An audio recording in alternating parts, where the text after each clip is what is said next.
Hey guys, welcome back to RRR. Today we're going to talk about the 2017 Volkswagen Polo 1.2 TSI. We're going to talk to its owner and why this was his first car.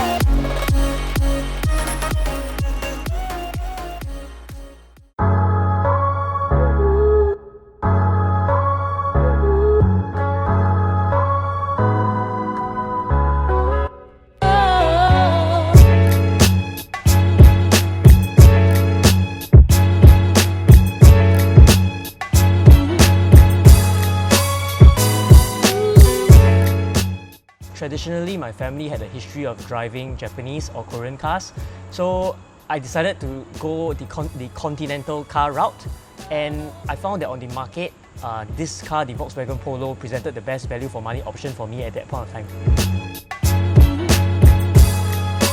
I think one of the key things that stood out for me immediately, even when I was testing the car and looking at it in the showroom, was the weight of the doors. So when I opened the door, the feel of the car felt so much more stable than the cars that I was used to driving at home. And this translated to more stability on the roads, even when I was traveling at higher speeds. Overall, I think it felt safer being in the Volkswagen Polo.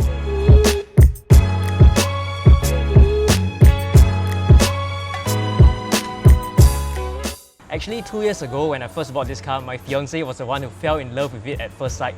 So she kind of convinced me to buy it.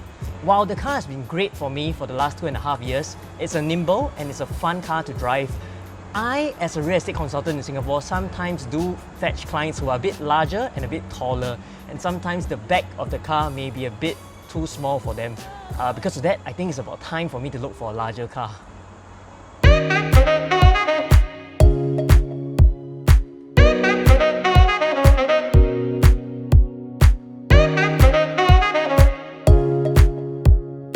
Okay, so this brings us to the driving segment of this video where we actually test out the vehicle.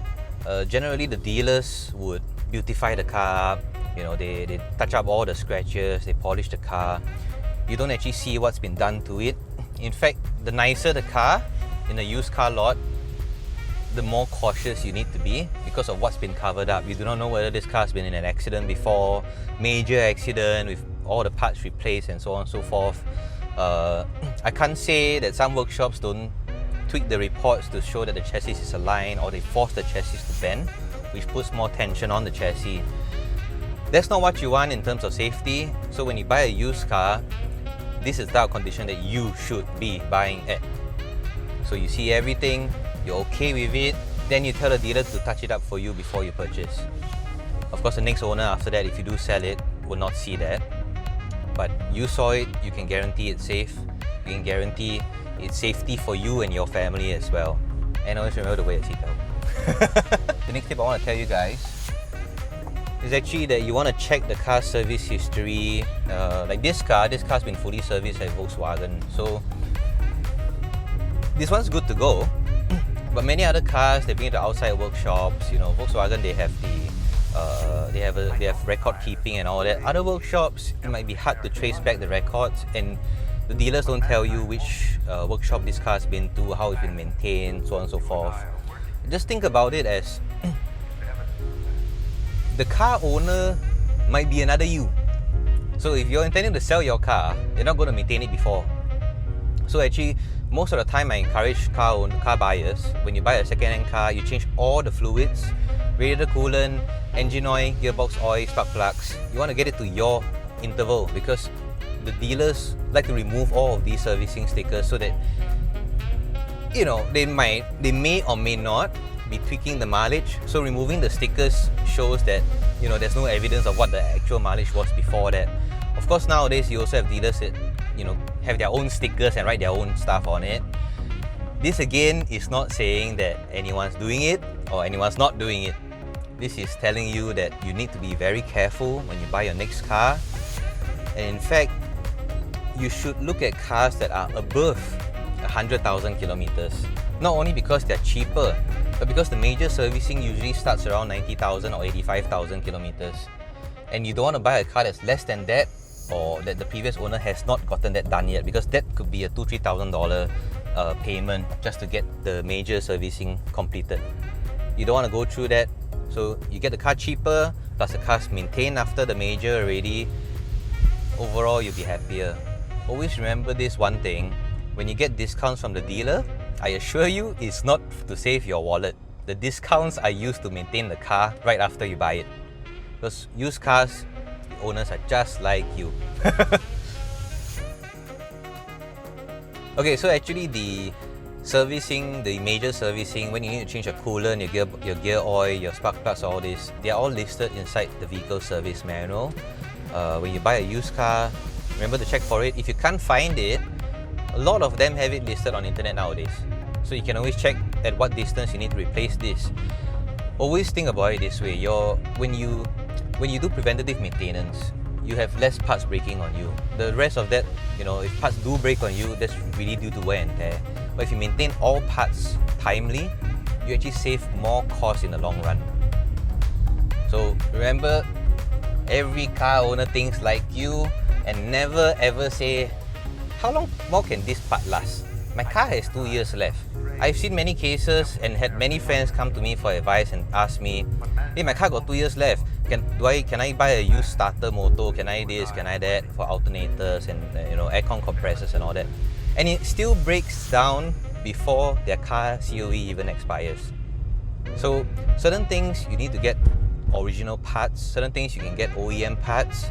Usually the major parts, aircon compressor, radiators, or radiators you don't need to, but aircon compressors, alternators, you want to get original parts, original branded parts, not the OEM ones.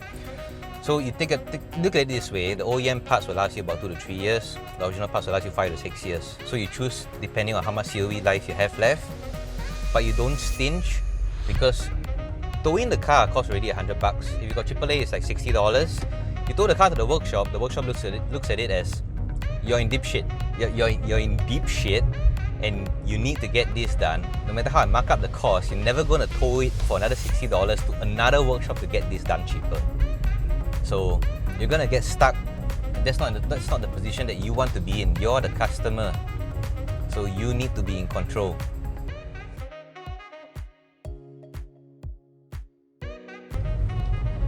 Okay, so the handling of this car is really stable. The weight definitely plays a part. It's a German car after all. So your safety factor is definitely good. 100% better than a Japanese car. Chance of repair is also better because parts are replaceable, the chassis is stronger. I can't say the Japanese don't make strong chassis, but they make it strong enough to tank you one impact, one really hard impact. Most cars, they actually don't even last half of that impact. And if you're really going for safety, German cars is still the way to go. Now upcoming, you have the KDMs, the Korean cars that are actually doing that because they're hiring German designers or designers that previously designed all these, BMWs and so on and so forth. The other good thing about this car is the turbo. So the turbos actually help you with saving fuel. So this helps your fuel economy. However, this also means that you have one more part, in the engine bay that might need a replacement due to wear and tear. You can have oil leaks and so on and so forth because of one additional component. So every additional component that you add in can be another component that could fail. Of course, this isn't added in by you, but turbos are an add-on to the car.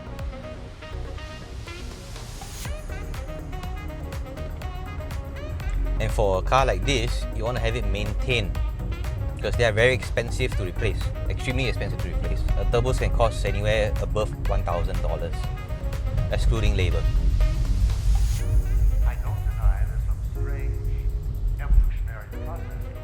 So this car's pretty quiet actually. The soundproofing is actually not too bad. So I think if you've driven Japanese cars before, when it rains, you hear the roof, you hear all the water droplets hitting the roof, especially heavy rainy days. So Conti cars actually have a little bit of more soundproofing than Japanese cars, unless you're going for the higher end type of Japanese cars, anywhere above, I suppose, Camry. Nowadays the Camrys and Lexuses, they also do come with soundproofing. The second-hand ones from 2008 to 2015, they will not have soundproofing. So no matter the size of your sedan or your car or hatchback or whatsoever, without this soundproofing on the roof, you're gonna hear it like it's smacking onto your head. So you can't hear the radio, you can't hear the road, you can't hear people horning at you either. Okay, this car is very good for lady drivers that enjoy hatchbacks, male drivers that really enjoy something that's really nimble, that is not a Suzuki Swift. That gives you that little bit more stability, gives you a higher status because it's a continental car. Yeah, you want to get some ladies, you can get some ladies with it, I think. That was up to you. Yeah, so apart from that, right, this is actually a really good base model continental car that you might want to start with if you're trying to build career. You want to look like, you know, if you're doing sales and all that, you want to look professional, that you're mildly successful, mid-range, mid-tier. Yeah, so this is a good start, and it's got enough boot space if you're still single. I think once you pass 40, 50, you got a family, you might want to reconsider this car because your kids will grow up, so you want to also take that into account, the age and all that. Like for me, I still want to own a coupe, but that's because I don't have kids. And even if I do, it's going to take like 10 years for them to, you know, outgrow the backseat of a coupe. So yeah, that's how you usually do your future planning, and this is what you want to do for a car like this as well. It's very good starter car actually. It's too bad they don't use this at the driving centers. I think Volkswagen will sell more cars this way. Thanks for watching this video, guys. Stay tuned for the next one. If you're interested in this car, the details are in the description below. Don't forget, if you'd like us to review another car, please leave a comment and remember to like and subscribe. Hit the bell icon for notifications. Thank you. See you.